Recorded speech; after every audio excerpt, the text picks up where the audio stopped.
Welcome to the basement. The year of 2025 was a pretty good year for music in my opinion. It was impressive the amount of songs that hit the charts and were incredible over the year.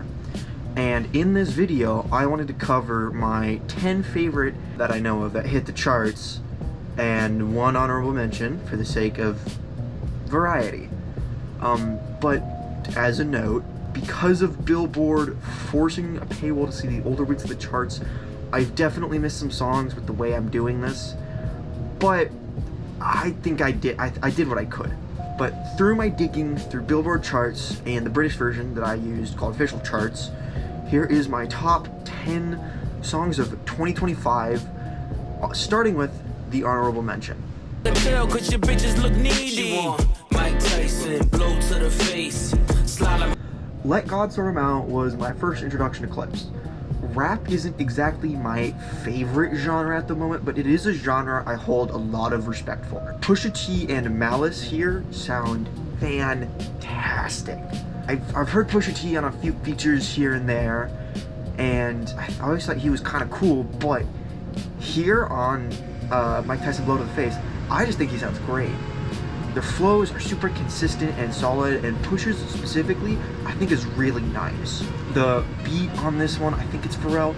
I also really enjoy Pusha works so well over it, same thing with Malice. The guitar sounds really nice, I like the drums on it. And even though it took me a bit to adjust to the "Cause He's Hot" sample used in the song, after a bit, it did really get to me. I really like it now. I think the chorus from Pusha is great, super melodic. It's got this like just slight edge to his voice that I really enjoy, and it's just a really cool sound. And even though I haven't mentioned it, the cocaine wordplay during the entire song is really cool too, even if I'm not the most aware of wordplay, I'm not the most focused on it. I think it sounds pretty great.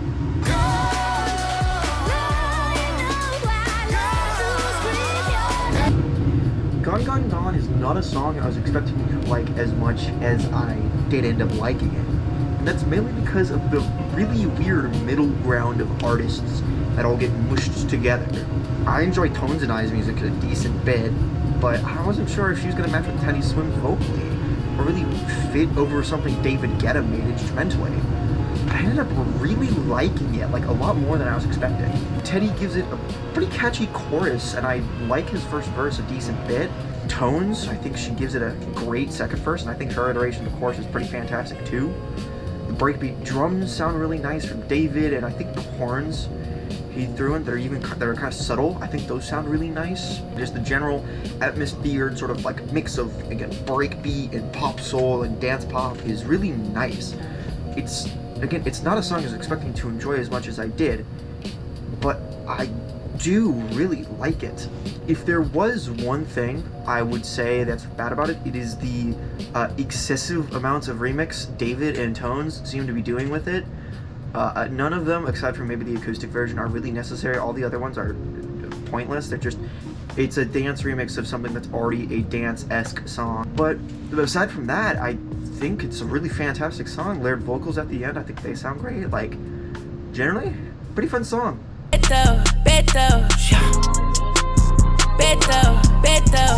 Now, I am not the biggest Cardi fan at all. I honestly think I Am Music was a pretty bad album. But this song is arguably one of the best songs Cardi has ever made, and easily one of the best on the album. The sample on the beat, while it is repetitive, I think it sounds pretty nice, and the really like energetic drums and 808s match up with it great. Cardi's verses are energetic, and I think the fact that he uses a whole lot of Red style delivery during a lot of it is really nice, even if, you know, doesn't differentiate itself enough as it should have, but whatever. And I haven't even mentioned the chorus. Kendrick Lamar and Jhené Aiko have immaculate chemistry on this chorus. It sounds really nice, and Cardi's repetition of the word back dough is super catchy. It's so good. The one thing I can give Cardi is that he's really good at making seemingly simple words or sentences or phrases or whatever really stick in your mind. He's got that just stickiness to his voice. And honestly, I think this is one of his catchiest songs up there. This is a shining example of a diamond in the rough situation, considering the album that Backdoor came from. I'm sorry, I'm here for someone else. I wish that Holy hell, I've really come around on this song. With the exception of one of the later songs on the list, I have grown to love this song more than any of the other ones here. On my first listen of American Heart, I thought this song was a pretty decent opener, but now it's probably in my top 5 for the album. Benson is a really good singer, he's very talented, and here, the singing is quite good. And another thing I really like about this song is the structure of it. It's pretty standard, you know, verse, chorus, whatever. But the ending that it has, this big just explosion of music, is so fucking nice. Plus, the concept here I think is really interesting. I think the perspective Benson has with the indecisiveness of who he wants to choose to be in a relationship, or, you know, whatever the whole concept is really nice. The instrumental I think is fun and expressive. Again, another really fun pop rock song. And honestly, I think that this is the best song that he could have chosen to open up American Heart. I think it sets the tone real well. I think it sets up the lyrical focus and the sound, and it's just great. Wonderful song. sounds cliche, but tell me, would you wait for me? Baby, I'm a rolling stone. 2025 was the year I easily discovered the most music I have had throughout my entire life up to this point. And MGK wasn't really an artist I was expecting to like as much as I did, but honestly, I really enjoy all of his Hotel Diablo and Forward albums and projects and whatever. Despite him having a super monotone and flat voice, I really enjoy it, even if a lot of people wouldn't. And Cliché has to be one of my favorites off of his latest album, Lost Americana. I think the instrumental he uses here is one of the better ones he's ever done. I enjoy a lot of pop rock and general, like, generic styles of pop music and rock and everything in that area, but like, this is genuinely some really fun sounding pop rock. The slow start to the song I think builds up really nicely into the first iteration of the chorus, and I think the chorus, generally speaking, sounds fantastic. I like the super like plucky and rolling synths going on, and the drums, even though they're simple, I think they're pretty fun. And the guitar loop, like main guitar lick he's using in the song, I think is really nice too. The lyrics here are self-referential and basic, but honestly, I don't mind that. I don't mind a simple, silly song. I think it's one of MGK's better songs, and I don't know. I think it's just pretty great.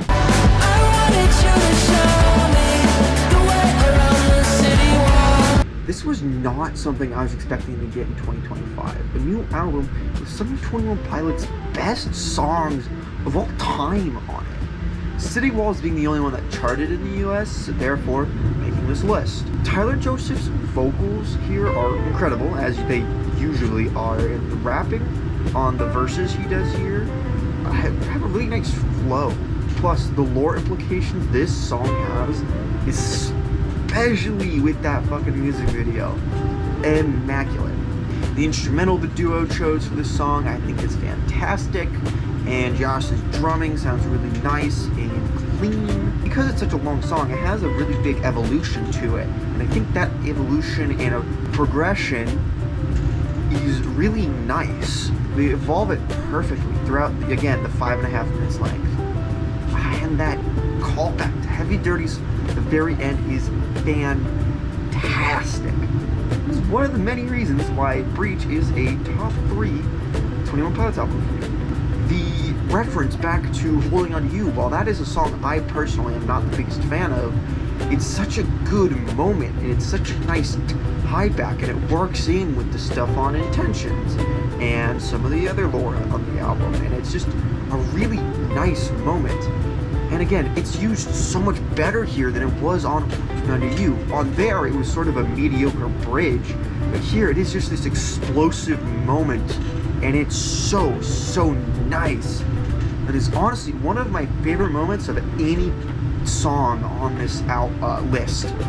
This is like easily one of, if not the best openers that 21 Pilots has ever had. And say I'm sorry. I'm sorry. I initially had Who I Was by NF at this spot, but after a few more listens of the EP that these songs come from, I think Sorry is my absolute favorite from the project. The instrumental here is perfect for backing NF and James Arthur's vocals. The guitars and the strings were great, and piano and drums that come in during James's verse and NF's next iteration of the chorus sound incredible too. The drumming during the second chorus specifically almost gives it a stomp and holler vibe, which I personally really enjoyed, which you will see with the next song. NF singing during the first verse and the chorus it's got this like emotional edge to it as you'd expect with someone like NF, and it's just really nice and it's got a very addicting sound to it. James Arthur's adds a nice British flair to it with his verse and additional vocals during the second chorus and the rest of the song after his point, and it's just really nice. He's got this very dynamic voice, and I really enjoy it. I think the lyrics are impactful as they need to be, talking about being sorry, about being dismissive and ignorant in a relationship. It's a really strong topic that James and Nate cover very well in their verses and during the chorus too. Oh my brother, you don't have to follow in your bloodline. Alex Warren was someone I became aware of back in 2021 when he released his first ever song, One More I Love You. And now he's here, making a song with Jelly Roll and having it chart, having it be one of his best songs. Alex's singing here sounds so great, just that sort of like, I don't even know how to, there's this weird edge to his voice that I really enjoy. It's kind of low and rumbly, and I like it a lot. I think the lyrical content talking about generations and generational trauma is really well executed and a very powerful message he delivered through this song, and I think the Jelly Roll feature is fantastic. His very raspy countryman voice sounds great on here, and I think he plays off Alex's vocals very well with them sort of again duetting on that chorus near the end. I think the instrumentation here sounds great. The guitar is very distinguished. The drums are fit perfectly. Plus, I think dropping out the instrumental a bit during Jelly Roll's verse is great because, you know, he's got a very powerful voice. And that bridge is just so good. The chorus is really catchy and fun and gets the message really well. And honestly, this is everything I could want in a stomp and holler song. Days if only Damocles would hit me back.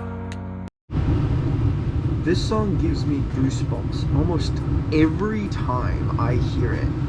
Vessel has such a powerful and expressive voice. The singing works so well, and throughout the progression of the song, the singing stays at a pretty constant volume and style, and I think that makes the explosiveness of the drop in song work even better than it would have if he had done a slightly more screamy thing. It exudes this confidence and just a really beautiful sound. The instrumental on Damocles is incredible too. Beautiful pianos that take over the first half of the song with that amazing coming, and then when it drops with those heavy guitars and drums, that drop there might be my single favorite moment of any song on this list. Plus, as I mentioned before, with Vessel singing fitting so well with both styles together, I think it makes it a really good connection between the two halves. It doesn't feel as like jarring as it could have. I just absolutely adore it. Sleep Token's lyrics are a bit confusing at times, and that definitely applies to Damocles, but you know, I kind of enjoy the fact that I don't fully understand what the song is about. It's like an abstract painting, just taking in the colors and not really understanding what the meaning of it is. I don't think I can emphasize how much I absolutely adore this song. It's perfect. I swear to God I'll survive. Survive beats out Damocles for one simple reason. Lewis Capaldi is my favorite vocalist across any genre, hands down, not even close. Survive presents his vocals beautifully, as he tends to do. The instrumental holds so much power to it, it all backs Capaldi's voice in the best way that it could. The subject matter about mental health is presented in a great way. I think the need to survive Capaldi presents in the chorus is just a wonderful concept. And again, I really can't stress how pretty the singing is. The fact that his vocals are sort of off-kilter and strange are what makes his music some of my favorite of all time. And Survive is genuinely one of his greatest songs of all time. Like, it's top 10 easily, probably top 5. And honestly, there's only one song that could top it.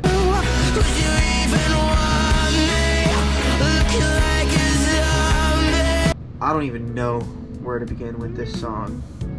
Idols generally, but Zombies especially, are such a big departure from the sound you'd expect from Yungblud, and it's genuinely a really big shock the first time you listen to it. Feeling of worthlessness that Dom Yungblud expresses through the lyrics and his powerful, moody as fuck singing is genuinely so moving.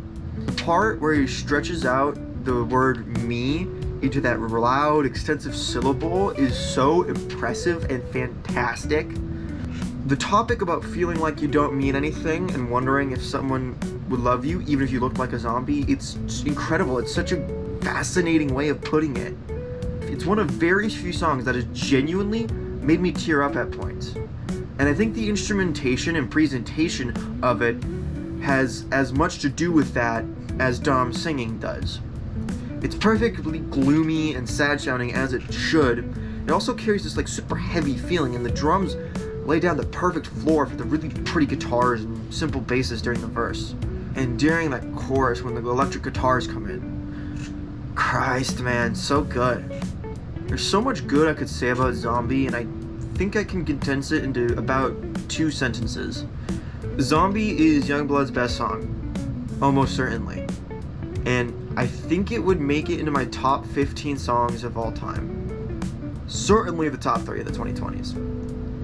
There really isn't any other song released in 2025 that even comes close to how much I adore Zombie by Yungblud. Thank you all for listening to my probably incoherent rambling about music. I know it's kind of funny that my top 3 are all British artists, but sometimes this is how it goes.